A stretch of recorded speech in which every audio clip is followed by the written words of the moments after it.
Hello बच्चों, आज आपको चैप्टर सेकंड जो साइंस का है माइक्रो ऑर्गेनिज्म फ्रेंड एंड फो, तो इसमें हम जो आपका चैप्टर आपका बचा हुआ था उसके बारे में आज हम लोग यहाँ पे स्टडी करेंगे। ठीक है, तो आज हमारा टॉपिक जो है कि लास्ट टॉपिक में आपने पढ़ा कि माइक्रो ऑर्गेनिज्म होते क्या हैं, कितने टाइप के होते हैं। ठीक है, टाइप्स पढ़े आपने, और साथ में आपने ये भी पढ़ा कि उनसे किस किस तरह की डिसीजेज जो होती हैं वो स्प्रेड होती हैं। तो यहाँ हम लोग पढ़ेंगे कि how to avoid spreading of micro organism. जो ऑर्गेनिज्म है, माइक्रो ऑर्गेनिज्म जो हार्मफुल हैं, ठीक है, उनको हम लोग किस तरह से उनको फैलने से रोक सकते हैं, जो काफ़ी इम्पॉर्टेंट है। और इस चीज़ को सभी को बहुत अच्छे से इसके बारे में सबको पता होना चाहिए और अपनी लाइफ में उसको फॉलो भी करना चाहिए। ठीक, तो फर्स्ट हम लोग माइक्रो ऑर्गेनिज्म ज़्यादा फैले नहीं या जो हार्मफुल हैं वो हमारे आसपास बताया ही था कि हमने कि आपको माइक्रो ऑर्गेनिज्म जो होते हैं वो हमेशा हम लोग के चारों तरफ रहते हैं, हवा में रहते हैं, हर जगह रहते हैं। तो उनसे कैसे बचा जा सकता है, बहुत सारे हार्मफुल भी होते हैं। तो उसके लिए सबसे पहले है कि आप हमेशा एक छोटी सी बात जो सभी को पता रहती है, wash your hand before eating, after preparing food। यानी हमें खाना खाते समय या उसके बाद हम लोग बना रहे हैं जो, या बनाते समय या खाना खाने के पहले और उसके बाद हमेशा हाथ को अच्छे से धोना चाहिए। ठीक है, एंड आफ्टर यूजिंग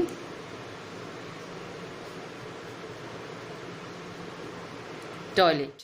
तो ये यहाँ पर आपका है कि आफ्टर यूजिंग टॉयलेट, उसके बाद भी आपको वॉश जो है हैंड वॉश करना चाहिए। और यहाँ पर इस प्लेस पे सबसे ज़्यादा ऑर्गेनिज्म जो होते हैं वो बहुत ज़्यादा प्रेजेंट होते हैं। ठीक है, तो वहाँ पे हमें बहुत ज़्यादा केयरफुली रहना चाहिए। साथ में आपके कि अगर मान लिया कि कोई एक या दो लोग, 2-3 लोग इकट्ठा बैठे हुए हैं, तो और कोई एक जो है वो काफ़ी बीमार है या उसे हल्का सा कोल्ड हो रहा है, तो उसको स्नीज भी होगा। तो वहाँ पे क्या है कि हमेशा जो भी हल्का भी बीमार है या उसको कोल्ड है या स्नीज फॉर्म हो रहा है, बहुत ज़्यादा हो रहा है, तो क्या उसे हमेशा अपने माउथ पर एक कवरअप करना चाहिए। ठीक है, यानी उसको हमेशा कवर करना चाहिए, कवर योर माउथ।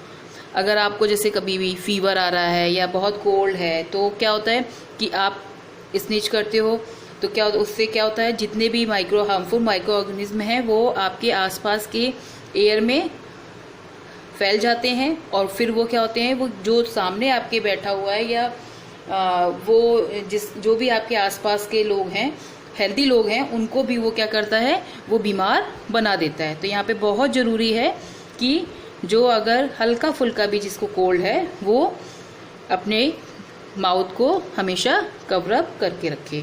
ठीक है, तो इस तरह से हम लोग क्या कर सकते हैं कि कुछ ऐसी चीज़ें हैं जो हम लोग इन सब चीज़ों का ध्यान रखते हुए इन माइक्रो ऑर्गेनिज्म से बच सकते हैं।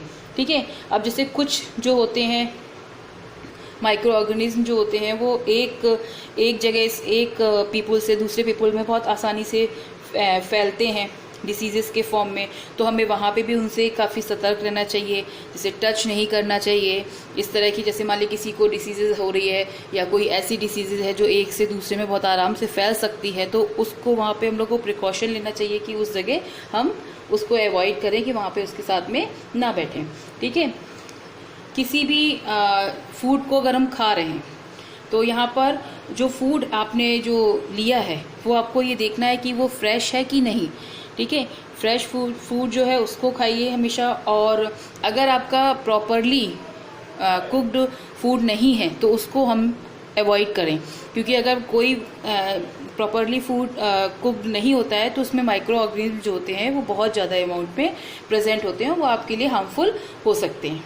ठीक है, तो इस तरह से हम लोग क्या कर सकते हैं, हम लोग माइक्रो ऑर्गेनिज्म की जो ग्रोथ है, जो बढ़ रही है ग्रोथ, उसको हम लोग रोक सकते हैं और हम लोग उसको रोक कर बच सकते हैं।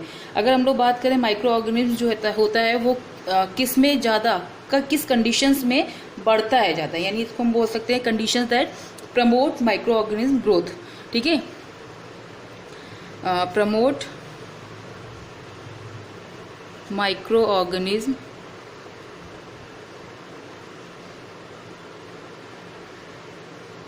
ग्रोथ। ऐसी क्या क्या कंडीशंस हैं जिसमें जो माइक्रो ऑर्गेनिज्म है वो बहुत तेजी से बढ़ रहा है।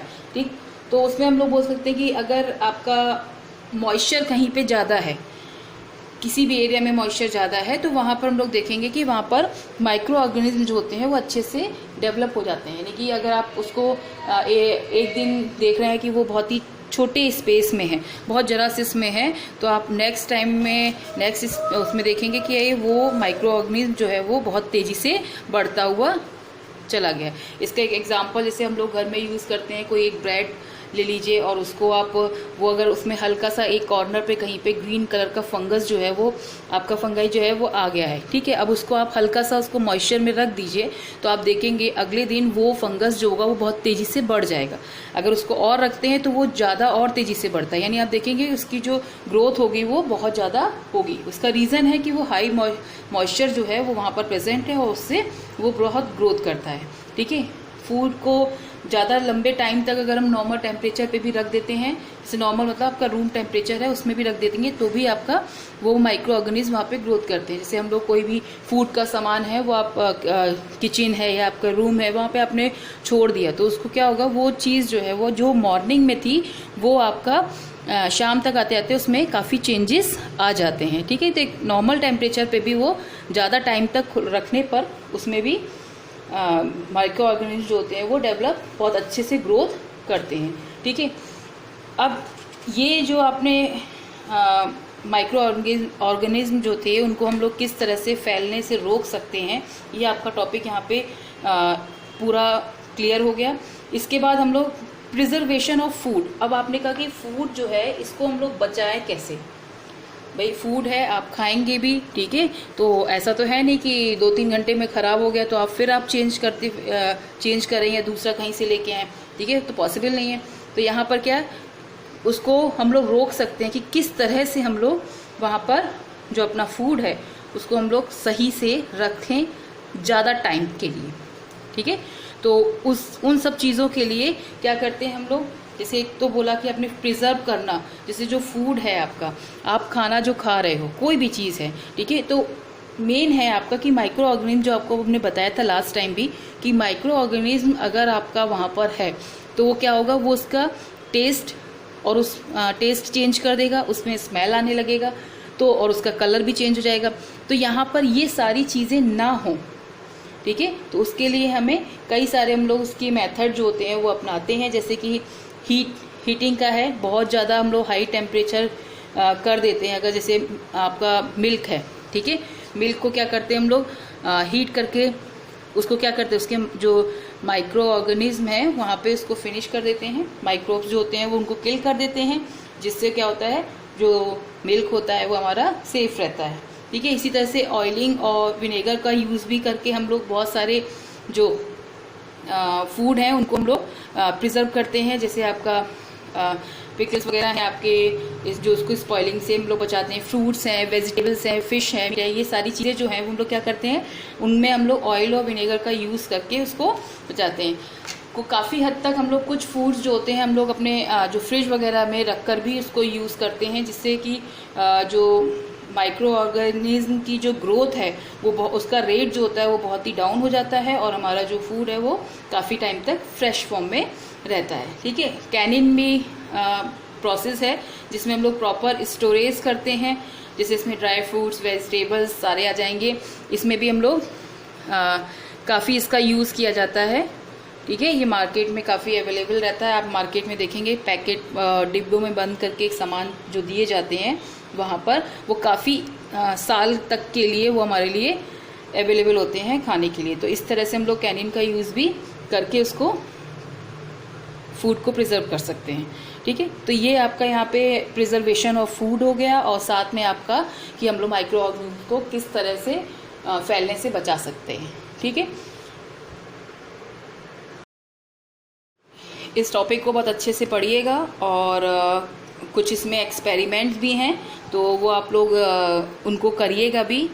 जो सारी चीज़ें जो है वो आपको घर में भी अवेलेबल हो जाएंगी। आप वहाँ पे देख सकते हैं कि फंगाई, एल्गी वगैरह किस तरह से ग्रोथ करता है। ठीक है, आप ग्रोथ रेट देख सकते हैं उसका, कि मान लिया एक एल्गी या फंगाई जो है वो एक जगह एक दिन में इतना है तो 2 दिन में कितना हुआ, तो उससे आप अंदाज़ा लगा सकते हैं कि माइक्रो ऑर्गेनिज्म कितनी तेज़ी से बढ़ता है, कितना ग्रोथ करता है। ठीक है, तो इसको अच्छे से पढ़िएगा, इससे रिलेटेड क्वेश्चंस अच्छे से करिएगा। और नेक्स्ट टॉपिक में आपका हम नाइट्रोजन फिक्सेशन का टॉपिक लाएंगे, उसमें आपका नाइट्रोजन साइकिल जो होगी पूरा कवर करेंगे। ठीक, ओके, थैंक यू।